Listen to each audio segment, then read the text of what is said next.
Hi, everybody. Welcome to the Travel Nursing and Allied Life podcast. My name is Steve Curtin. I'm the CEO of the Gypsy Nurse and TravCon, the Healthcare Traveler Conference. Welcome to our podcast today. And today we're going to talk about all things related to travel, healthcare, housing. And we're pleased to have Jeff Shaffar, the CEO of Ventura MedStaff, joining us today to talk about housing relative to healthcare travelers. Jeff, it's great to have you. Well, great to be here, and thank you for having me. Yeah, no, it's we appreciate your support of TravCon over the years, and really appreciate your lending your expertise to this particular topic because, as we all know, housing is very important to the healthcare traveler community. But before we get into some specific questions around housing and the best methods to find housing, would like you to tell our audience a little bit more about yourself and the history of Ventura MedStaff. You have quite an interesting personal history, and Ventura MedStaff is one of the top healthcare staffing agencies out there, has a great story to tell. So why don't you tell us a little bit more about yourself and the organization? Absolutely. Well, personally, I have been in the industry now almost 16 years. Humble beginnings, right back into if any of us remember the recession in '08 and '09, that was my jump into the healthcare staffing industry, completely changed. Mm. And yes, we did have a very unique beginning. We actually, I'd say, arguably had all of the pieces of the puzzle in place when we started. And I'm talking obviously your business development, your recruiters, your back office, literally everything we were able to piece together in the early days. And that helped set the stage for the growth and everything that we've seen in the 6 years since then. Yeah. As far as the company, we're located in Omaha, Nebraska. I'm proud to say I'm born and raised in O-Town here. So we're part of this very large healthcare staffing agency community here in Omaha. Yes, it is a Um, big area for healthcare staffing. That's for sure. A lot of great companies out there. Absolutely, yep, and we're definitely proud to be one of them, and taking part in areas such as this as a podcast in any way or shape or form we can help the traveling audience out there. We'll do it. But as far as Ventura, we're built on the idea that people are our greatest asset. We're veteran owned. I'm proud to say I'm one of them. Yes, And thank you for your service, Jeff. thank you. And then we just, our mission is to positively change people's lives and obviously impact patient care. And that's through our travelers on the facility side. And then I guess lastly, the last plug I'll throw in there, we're happy to say we were recently named to the Inc. 5000 list of America's fastest growing companies. Well, congratulations on that. That's absolutely quite an achievement, and considering too that you got involved kind of in the depths of the recession, that's a great Hmm. growth story to tell. That's for sure. Yes, Um, so Jeff, just to kind of move into the housing related questions and issues that we wanted to cover here, is it typical for most staffing agencies to provide housing for their travelers? I know some do, some don't. Could you talk a little bit about kind of what the industry standard is, if you will, for housing when it comes to travelers? absolutely. Well, it's kind of ironic. My beginning into this industry, I think that was when everybody was just kind of pulling themselves together, identifying the areas that needed the most attention in terms of providing those resources for the travelers. Yeah. Early on, I would say no, there were not existing housing departments or teams. However, that actually did a very quick flip there. I'd say around 2010, uh, a lot of companies started creating their own, and many of those grew to very large units, and have obviously their full devotion was to helping out with that staffing or with the housing piece through the travelers.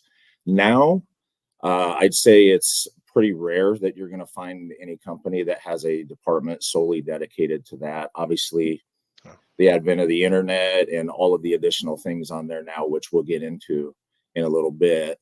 But I'd say, yeah, historically it was there. Now, I'd say it's very rare. Yeah, and so when we talk about housing, particularly for healthcare professionals that may be thinking about becoming travelers or just getting started in the business? What are some of the biggest challenges that travelers will face relative to housing? What are some of the things they have to consider as they're looking at traveling for the first time? Well, it's a great question, and obviously the part of the reason we're on this call is to kind of help provide some Yeah. guidance and solutions. Every year, at least internally here, our marketing team sends out a survey to our travelers. We just want to gauge their feelings, get their thoughts on a number of different topics. And ironically, one of the main questions we ask, what are the challenges that you face as a traveler? Yeah. And we actually just completed the survey I'm referencing, and for the second year in a row, our travelers indicated that finding housing was their number one challenge. Really? Okay. And and to expand on that, some of the difficulties that they find is first and foremost affordable housing. Obviously, most of us are having to work for a living for a reason. We're not independently wealthy, so we want the best bang for our buck. Hmm. The big piece we also like to see, or that we see a lot, is determining and finding pet friendly housing. Hmm. We are big proponents of the pet friendly piece, and the support that they provide while traveling along with their nurses or therapists out there. And one little plug I'll throw in, at our last TravCon, we did partner with uh, a group there in Las Vegas that we had service dogs. So we had those at our Yes. booth, and so that was just a kind of a total visual demonstration of our dedication to supporting the pet friendly folks out there. Yeah, that was a big hit last year, Jeff, and that was a lot of fun for the travelers to see those beautiful dogs out there. So it was great that you were able to sponsor that. We appreciate it. That was a huge hit. Yeah. What just when we go back to some of the issues relative to housing, are there any, as you work with first-time travelers, are there any misconceptions they may have about housing coming into an assignment, or as you're speaking to them about assignments, do they come in with any preconceived notions about housing that it's easy, or that it's no trouble finding housing? What are some of the misconceptions you see sometimes with people coming into the business? Well, especially with first time travelers, just to be blunt, they really don't have a clue. They might have heard tidbits here and there, and as we all know, the rumor mill Sure. and what we see out on social media isn't always accurate. Yeah. And that's why I think one big piece we offer to our, especially the first timers, we have a housing toolkit. That's our title for it, and Yeah. basically any housing related questions, we reference our folks to go to venturamedstaff.com/blog, and you can Mhm. check that out. I'm going to throw that one in there right now. Absolutely. Absolutely. But the other piece is we understand that they're coming from a limited knowledge base on housing and just how challenging and difficult it can be. So we want to provide assistance right out of the gate. We kind of give them a good place to start and then help guide them throughout their journey until they find what they're needing. Yeah. Um, and there's a whole list of things we can go through. I know the key component is just identifying the type of accommodation that best fits their needs. Do you need a furnished apartment or hotel style type of a facility? All of those things, the pet friendly, all of that we'll kind of dive into probably, I think, a little bit more. Yeah. Yeah. You touched on a topic that we see a lot in our Gypsy Nurse Network discussion group on Facebook. And we have a housing group as well. But, furnished housing has become a very hot topic. And, particularly too for travelers, we're talking about longer term stays, right? These are not 1 week or a few days like somebody's on vacation. These are, as we both know, 13-week assignments, or you get extended 26 weeks, 52 if you're lucky. You're out there for quite a while. So obviously, as part of that, one of the options is furnished housing and so forth. So maybe we can talk a little bit about that. Some of the resources you guys work with, some of the organizations that you might recommend to find that. Yeah, absolutely. That is a hot topic, as I think you alluded to there. Yeah. Furnished housing, they, move in ready. They don't want to have to worry about those types of things, and so that has grown exponentially. In fact, it's one of the most commonly searched things for travelers when they're going through the resources and trying to determine what style best fits them. And yes, we do use a number of resources that we'll walk through with the travelers, or even obviously reference to if they want to take the time to do so themselves. Big one, furnishedfinder.com. I'm sure Yes. everybody's heard of that one. Their specialization is in fully furnished properties. These are apartments, actual houses, or just rooms and condos, depending again on what the individual's looking for. And kind of a pro tip when you're completing a housing request on Furnished Finder, um, you kind of want to stress that how excited you are about being a part of the local community, being involved, and that you're maybe even having trouble trying to find something that fits your budgets. Because then through that source, these requests go out to pretty much every landlord in the area that are associated with Furnished Finder. Yeah, yeah, they're a wonderful organization. They're also a sponsor of the of TravCon as well as the Gypsy Nurse. So they're a wonderful organization.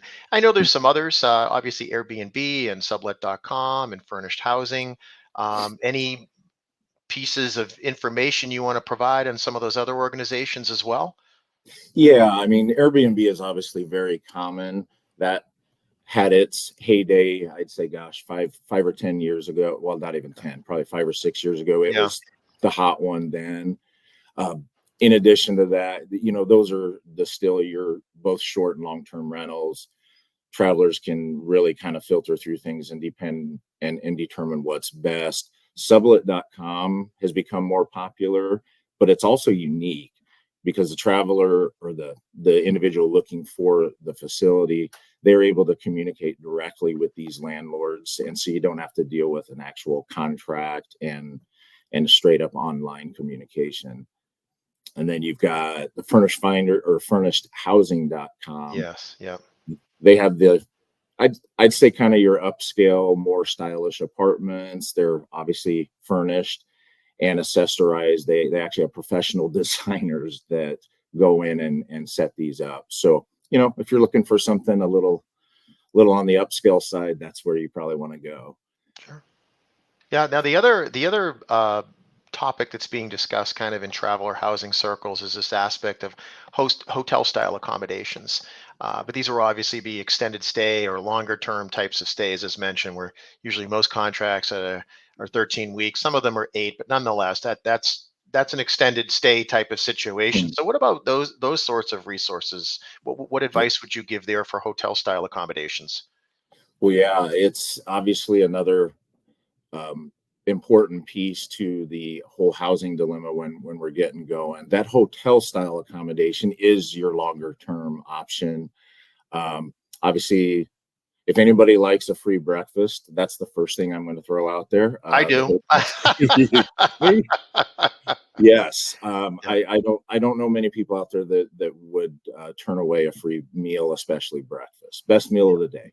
right. But obviously they have that. They also have other little perks like housekeeping. They obviously might have a pool or gym amenities, things like that. So it's just a different way to approach things when you're going in to try and determine what's the best piece fit for you. Um, I don't know if you've heard of Hotel Engine. Yes. Our recruiters do use that to help find hotel style housing, Hmm. and the rates are actually up to 60% off nationwide. So Oh, that's wow. a good one to look into.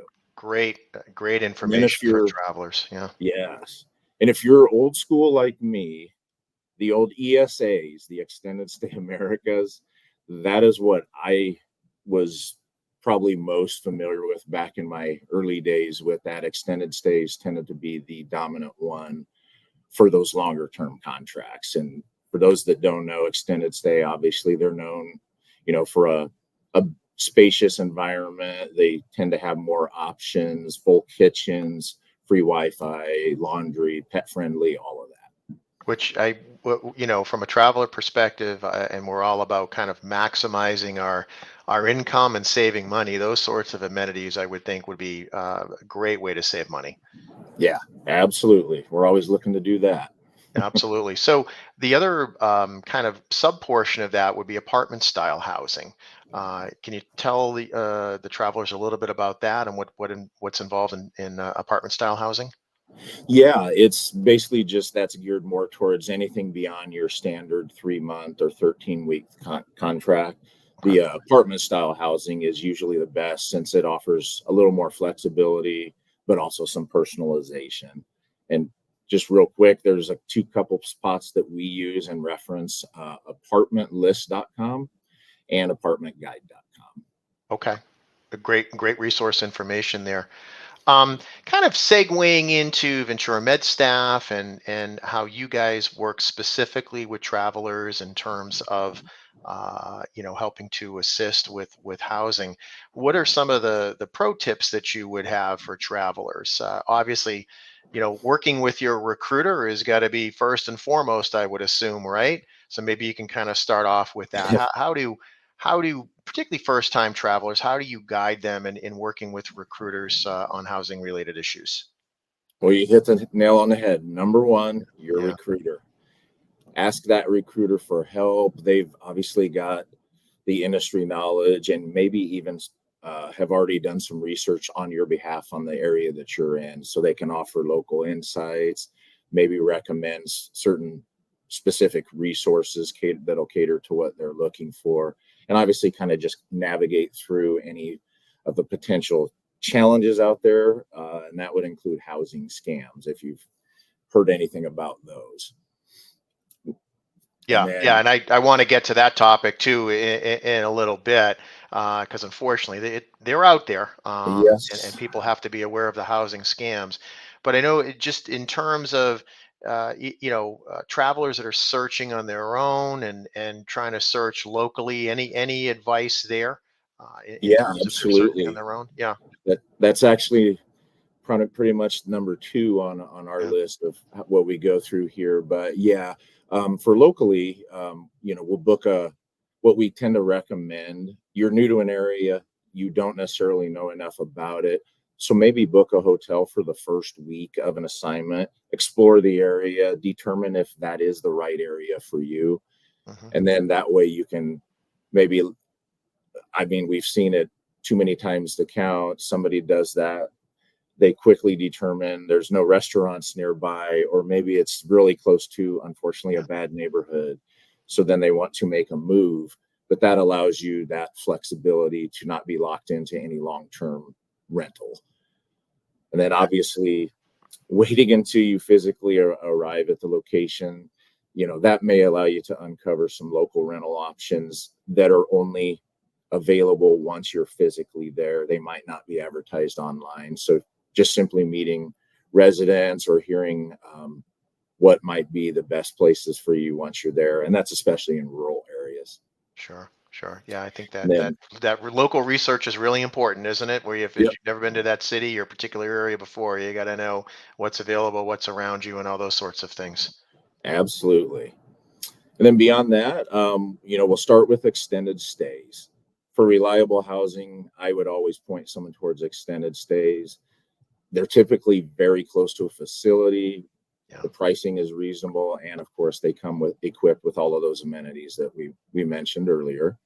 And you can upgrade once you get there. So there's a lot more flexibility again there.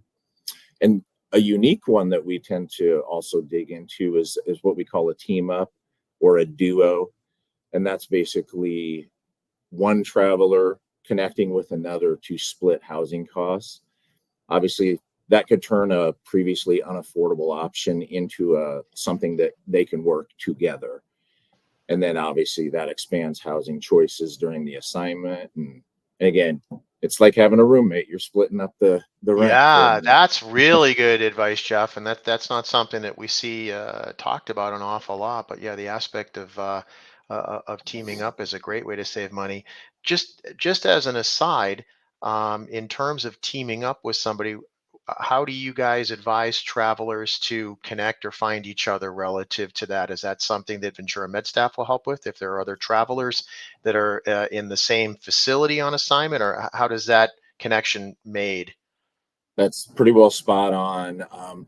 If you have, obviously, our goal is to have multiple travelers in the same facility. So our recruiters will work together to connect those folks, recommend, hey, looking into this. And long story short, they end up basically being the mediator between any communication there. But then, because obviously you're not just going to pal up with somebody who you don't know that well, there's going to be Right. some considerations there. So they do a good job of matching up people with similar characteristics, and try and do the best. I don't want to say matchmaking, but that's ultimately what it is. That's awesome. Any other pro tips you would have for particularly for first time travelers? Yep. The last one, talk to the landlords, reach out, try and have a phone conversation. Obviously, what we do is a sales focused industry. So there should be a lot of phone calls, but that's where you're going to actually get a little more out of it, and probably have a better understanding. Obviously, if you're having trouble to finding a house that fits your budget, that's when you most definitely should reach out to the landlords. They, if anything, may know somebody else who offers housing that's more in your price range, and kind of do a referral to that. And then obviously, you can't always get a hold of people, they're tough to reach, but we have put together an actual script that's available on our blog, and that kind of helps travelers on how to approach the landlords directly. Oh, fantastic. Well, again, I think travelers are always appreciative of any resourceful information that can be provided. So that sounds like a great blog that folks should check out. Just a few minutes left here, Jeff, with our podcast, but I Yep. want to get to a couple of more questions here. You touched on it earlier, but can you talk a little bit more about travelers that travel with pets? We see a lot of that with travelers, that want to bring their dogs or their cats or a variety of other pets with them on assignment. And Yep. just any other piece of advice you might want to provide to travelers regarding traveling with pets. Yeah, as I mentioned, we're big proponents of the furry friends coming along with our travelers, and Yeah. we actually encourage it. So we definitely have some recommendations and some advice in those areas. Obviously, pet friendly housing, there are limitations, Yeah. in some cases up to 75%. But we do our best to kind of help walk them through, and we have a few things that we like to uh, pass along, so that that'll make the process a little easier on them. Big one that people tend to just simply forget: get references for your dog or your cat or whatever, I don't know, maybe it's a lizard. Letters of recommendation from past landlords, dog sitters, veterinarians, or even just friends that can attest to how well behaved the animal is. Those can go a long way. I Um, have never heard of that before, Jeff. That just shows the value of having somebody like yourself on this podcast. I have never heard that. So that there is such a thing as references for travel y- pets. there is. I did not know that. So Mhm. that's really It, interesting. and it just shows what you're willing, the links you're willing to go to Yeah. not only keep your friend, your pet with you, but also be respectful of the locations that you might be staying at and doing that. And there's a couple other more obvious things. Offer to crate your pet while you're away at work, while a nurse is doing their normal 12-hour shift. Offer to do so. That's going to just kind of reassure the landlords that the dog will be limited in the areas that they can move around unsupervised in. Wow. Great information, Jeff. I learned something. I learned something new today. Great information. Um, so just to start to wrap up here with a topic, unfortunately there are scams out there. We see it. I know it's very difficult to prevent at times, and some of them unfortunately are getting so inventive and devious. Sometimes it's really hard to figure out the scams or what folks are trying to scam you on. But could you talk a bit about that and what scams to be aware of specifically? Because I know there's several types, and what travelers should watch out for. Oh, absolutely. And again, this is a very important part of it as well. We're in the unfortunately the day and age where Yeah. there's any and every attempt to basically scam people. So whether it's via phone, text, email, whatever.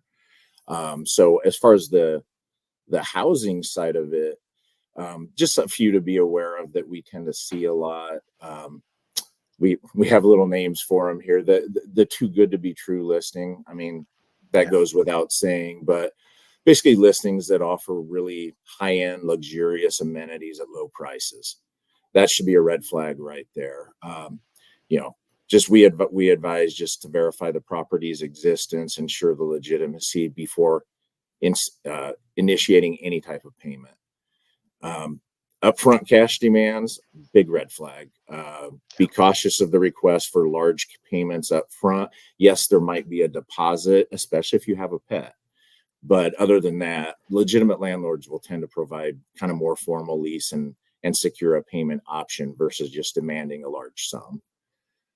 The old invisible landlord's another one. They're unavailable for in-person meetings, but they insist on all communications being remote. I'd steer clear of that one. You've got your, like we see in the industry, we're in sales, but obviously on that side, there's high pressure sales as well. Sure. So don't give in to those pressure tactics. Just always ask questions and don't commit to anything until you've done your due diligence. There's the bait and switch. You got to ensure the property that you are shown actually matches the one in your rental agreement. And that's a scary one because this means you're physically seeing it, you're agreeing to it, you leave, but then your agreement actually references a different property. So that's another one to be watching out for. And then just your overpayment scams, the ones where you're asked to refund the difference, things like that. Yeah. And then of course the one we referenced in the beginning, they're just fishing for personal information. Yeah. They have no housing available, but they're advertising they do. And we all need to protect our personal information and obviously verify the legitimacy of anyone asking for certain, sensitive details. Because I think yeah. I was we at just least gonna say. preach, Oh, sorry. Go ahead. remember. Yeah. Oh, I'm sorry. We just preach obviously safety and comfort come first. So if it doesn't feel right, trust your instincts and reach out for support. With us, that would be the recruiter here at Ventura MedStaff, and there's a few other things like social media groups that you can get information and of course researching the area where you're looking at being. Yeah, I was just going to say, Jeff, I mean, that's a great overview of the different scams and things to watch out for. It's so unfortunate that these scams happen, and B, particularly for everything that healthcare professionals do for us as a society and as people, to have unscrupulous people out there that may target these groups because they do travel for these scams is just really it's unconscionable. But as you said, the reality is it does happen, and you have to be aware of these things and trust your gut instincts. But it's nice to know that you and your team are behind them 100%. So if they're feeling uncomfortable or something doesn't sound right or whatever, they can always go to their recruiter at Ventura MedStaff and talk to them and let them know what's happening, right? Absolutely. That's the key ingredient to a long and fruitful partnership, and that's what it is. Yeah. Well, Jeff, just to wrap up here again, this is great information, and I think our traveler community will be very, very pleased to get this. Um, Talk to us a little bit more about some of the resources that are available on your site regarding housing, how they reach Ventura MedStaff if they're interested in learning more about housing or just how to travel with your organization in general. How do they find out more? How do they get in touch with you and your team? Well, I appreciate the offering and absolutely we all of our housing resources are located in the blog section of our website, and that again is venturamedstaff.com. Or of course, we'd be happy to get you connected with one of our recruiters who are full of knowledge and are eager to help in any way. That's what they're here for. And the blog, by the way, is that we have is called Traveler Housing Resources. Fantastic. Well, I'm sure people will be checking that out.